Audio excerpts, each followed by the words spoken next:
کسی گاؤں میں ایک غریب کسان رہتا تھا۔ کسان کے پڑوس میں ایک سونار کا گھر بھی تھا۔ یہ سونار امیر ہونے کے ساتھ ساتھ بے حد لالچی بھی تھا۔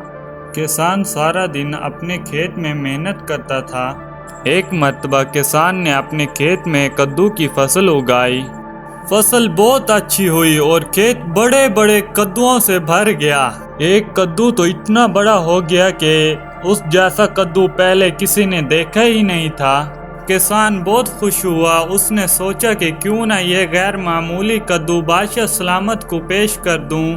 وہ اسے ایک گاڑی میں رکھ کر بادشاہ کے دربار میں لے گیا اور بادشاہ سے عرض کیا، حضور والا، میرے خیال میں یہ دنیا کا سب سے بڑا کدو ہے، اسے آپ کی نظر کرنا چاہتا ہوں۔ بادشاہ اس نایاب کدو کو دیکھ کر بہت خوش ہوا اور وزیر کو حکم دیا، اس کدو کے برابر جواہرات تول کر کسان کو دے دیے جائیں۔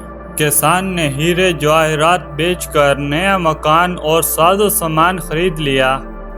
سونار کو جب کسان کے دولت مند ہونے کا راز معلوم ہوا تو وہ حسد کی آگ میں جلنے لگا۔ آخر اسے ایک ترکیب سوجھی۔ اس نے سوچا کہ اگر میں اپنے بنائے ہوئے خاص زیورات بادشاہ کے خدمت میں حاضر کروں گا تو بادشاہ مجھے بہت دولت دے گا۔ اس نے اپنے بنائے ہوئے خاص زیورات پوٹلی میں باندھے۔ پوٹلی لے کر بادشاہ کی خدمت میں حاضر ہوا اور کہا، بادشاہ سلامت، میں یہ خاص زیور آپ کے حضور پیش کرنا چاہتا ہوں۔ بادشاہ نے اس کا تحفہ قبول کرتے ہوئے سوچا کہ اس کے بدلے میں اسے کیا انعام دیا جائے۔ اچانک بادشاہ کی نظر غیر معمولی کدو پر پڑی۔ بادشاہ نے اسے کدو دیتے ہوئے کہا، میرے دربار کی سب سے نایاب چیز یہ کدو ہے جو ایک کسان لایا تھا، میں تمہیں یہی کدو عطا کرتا ہوں۔ سونار یہ سن کر بہت سٹ پٹایا۔